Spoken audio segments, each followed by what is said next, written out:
Hello students, welcome to the class. और आज हम डिस्कस करेंगे द लॉ ऑफ साइंस। और आज हमारा लेक्चर नंबर 17 है और अभी तक जो है वो हम चैप्टर 2 स्केलर्स एंड वेक्टर्स को जो है वो डिस्कस कर रहे हैं। तो आइए स्टार्ट करते हैं। ठीक है, द लॉ ऑफ साइंस। ठीक है, द लॉ ऑफ साइंस जो होता है ये हम किसी भी ट्राइंगल के ऊपर जो है वो अप्लाई कर सकते हैं। The sine rule can be used for any triangle. Means ज़रूरी नहीं है कि वो एक राइट ट्राइंगल हो, राइट एंगल्ड ट्राइंगल हो। मीन्स ज़रूरी नहीं है कि जिसके अंदर आपकी 90 डिग्री हो, जस्ट आप उसके ऊपर जो है वो साइंस रूल जो है वो यूज़ कर सकते हैं। किसी भी टाइप के ट्राइंगल के ऊपर जो है वो आप साइंस लॉ जो है वो यूज़ कर सकते हैं। इसकी दो एप्लीकेशंस होती हैं या इसके दो मेजर केसेस होते हैं। तो फर्स्ट इसका मेजर केस ये होता है when we have two angles and a side. जब हमें किसी भी ट्राइंगल की जो होती हैं टू एंगल्स जो होती हैं वो नॉन होती हैं, गिवन होती हैं, और उसके साथ साथ हमें एक साइड गिवन होती है, तो हम जो है वो अदर साइड क्या करते हैं, डिटरमाइन करते हैं। अदर साइड हम क्या करते हैं, डिटरमाइन करते हैं। तो ये इसका फर्स्ट केस है। उसके अलावा अगर हम इसके सेकंड केस की बात करें तो we have two sides and the non included angle. तो इसके अंदर हमें क्या होता है कि टू साइड्स गिवन होती हैं और उसके साथ साथ हमें एक एंगल भी गिवन होती है, और इसमें हम क्या करते हैं, थर्ड एंगल जो होती है वो हम मालूम करते हैं, थर्ड एंगल। तो ये जहन में रखें, फर्स्ट केस में आपकी साइड मालूम की जाती है और सेकंड केस में जो है वो आपकी थर्ड एंगल जो है वो साइड की जो है वो डिटरमाइन की जाती है। ठीक है, उसके बाद अक्सर ये सवाल होता है कि हम साइन लॉ जो है वो इसे क्यों कहते हैं। तो नेक्स्ट मैं स्लाइड पे जाता हूँ। The law of sines, why we call it sines rule और साइन रूल। हम इसे साइंस रूल और साइन रूल क्यों कहते हैं, तो ये जहन में रखें। अगर हम इसके फार्मूला की बात करें तो इसका फार्मूला होता है A side divided by the angle of side A and equal होता है side B divided by the angle of side B, equal होता है side C of the triangle and divided by the angle sine of C. ठीक है, अब यहाँ पे आप फार्मूला में देख सकते हैं कि नीचे जितनी भी आपकी एंगल्स गिवन है ये साइन के अंदर हैं। साइन ऑफ एंगल ए, अगर हम इसकी बात करें तो यहाँ पे साइन ऑफ एंगल बी, और इसकी बात करें तो यहाँ पे है साइन ऑफ एंगल ऑफ सी। तो यहाँ पे आप देख सकते हैं, मैं यहाँ पे लिख रहा हूँ शॉर्टली, आपकी जितनी भी एंगल्स यूज हो रही हैं वो क्या है, साइन है। Because all the angles used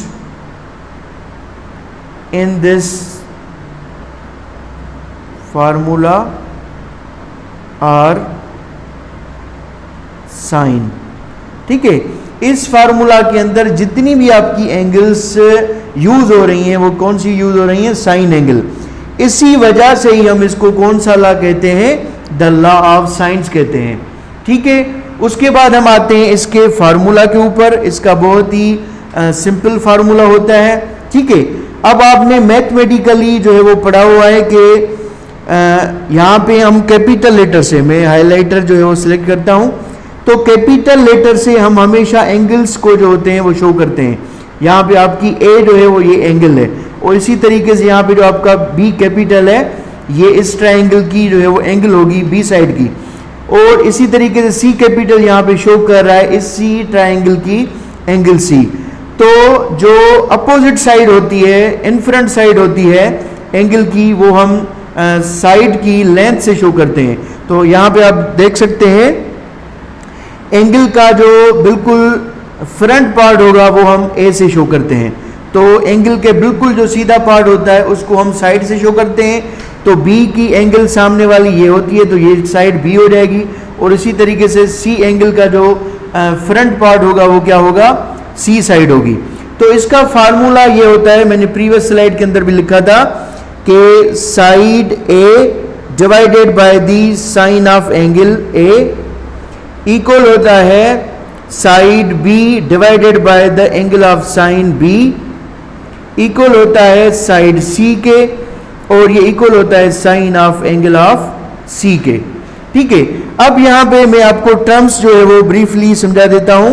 ये जितने भी आपके शॉर्ट स्मॉल लेटर्स में लेटर्स लिखे गए हैं, ये लेटर्स आपकी जो है वो शो कर रहे हैं फार्मूला के अंदर साइड्स की लेंथ को, साइड्स को। ठीक है, ये आप मैथमेटिक्स में भी पढ़ते हैं। और यहाँ पे जो हमने कैपिटल लेटर्स लिखे हुए हैं साइन एंगल ए, सॉरी मैंने यहाँ पे स्मॉल लिखा हुआ है तो यहाँ पे कैपिटल आएगा ए, बी और सी। तो ये जितने भी आपके नीचे फार्मूला में दिए गए ये आपकी क्या है, एंगल्स हैं। तो इनको हम कैपिटल्स लेटर से शो करते हैं। ठीक है, उसके बाद हम नेक्स्ट स्लाइड पे जाते हैं। पहले हम डिस्कस करेंगे फर्स्ट केस को, कि आप फर्स्ट केस को किस तरीके से सॉल्व कर सकते हैं। तो यहाँ पे आप देख सकते हैं आपके पास एक ट्रायंगल है। ठीक है, और इसके अंदर आपकी जो है वो टू एंगल्स गिवन है और वन साइड गिवन है।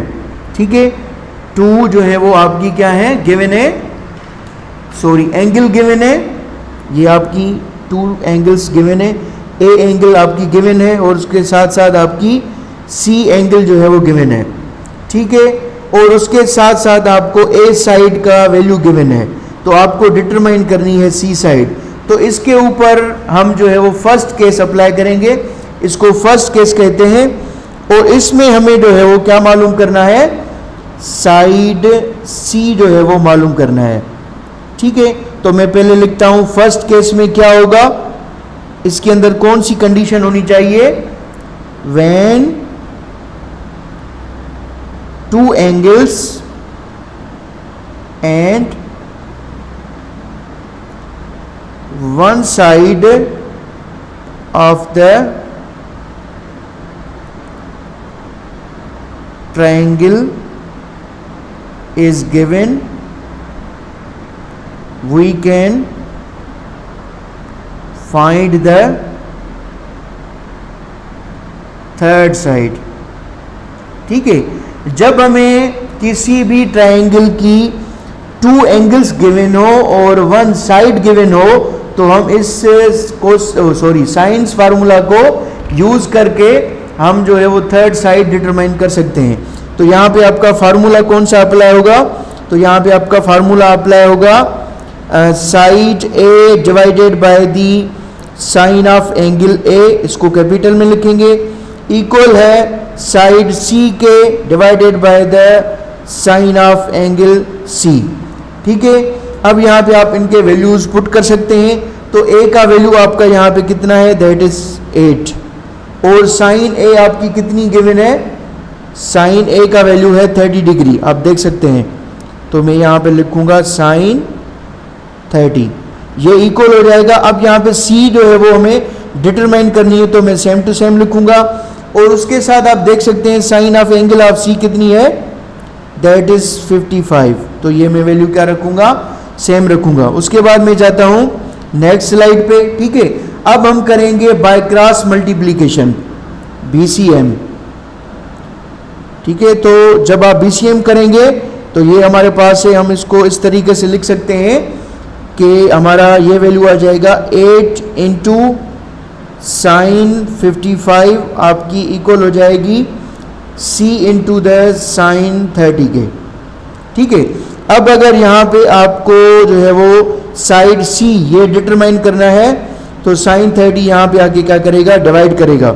तो आपकी इक्वेशन कुछ इस तरीके से जो है वो रीअरेंज हो जाएगी। साइड C आपकी इक्वल हो जाएगी 8 into sine 55 divided by the sine 30 degree के।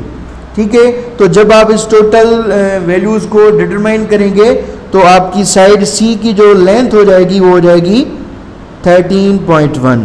तो ये आपकी लेंथ सेंटीमीटर्स में भी हो सकती है, मीटर्स में भी हो सकती है, जितना आपका वैल्यू, जितना आपको पहले गिवन होगा आप उसमें ही जो है वो इसको डिटरमाइन करेंगे। उसके बाद हम जाते हैं इसके सेकंड केस पे। ठीक है, तो सेकंड केस में हमें क्या होता है, इसके अंदर हमें टू साइड्स गिवन होती हैं, ये नोट कर लें, क्या टू साइड्स हमें क्या होती हैं, गिवन होती हैं। उसके साथ साथ हमें वन एंगल जो होती है उनके दरमियान वो भी गिवन होती है, वन एंगल इज गिवन, ठीक है। और इसके अंदर हमें क्या डिटरमाइन करना पड़ता है, हम जो है वो इसके अंदर हम थर्ड एंगल जो है वो मालूम कर सकते हैं इजीली, ठीक है। तो आप इस ट्रायंगल के अंदर देख सकते हैं कि यहाँ पे हमें टू साइड्स गिवन है। पहले मैं यहाँ पे आपको नोट करवाता हूँ। तो ये इसकी अपोजिट साइड हो गई, तो सी की साइड 5.5 आपके पास गिवन है, और इसी तरीके से बी की साइड आपको 4.7 गिवन है, और उसके साथ सी एंगल 63 जो है वो आपके पास गिवन है। तो इसके ऊपर हम जो है वो same formula science rule apply करेंगे, और यहाँ पे आपका फार्मूला इस पैटर्न से होगा कि B divided by the sine of angle of B, और ये इक्वल होता है side C divided by the sine of angle of C के, ठीक है। तो वैल्यूज हम पुट करते हैं, बी साइड कितनी है, दैट इज 4.7, और sine of angle of B जो है वो हमें क्या करनी है, डिटरमाइन करनी है। तो हम क्या रखेंगे, सेम रखेंगे।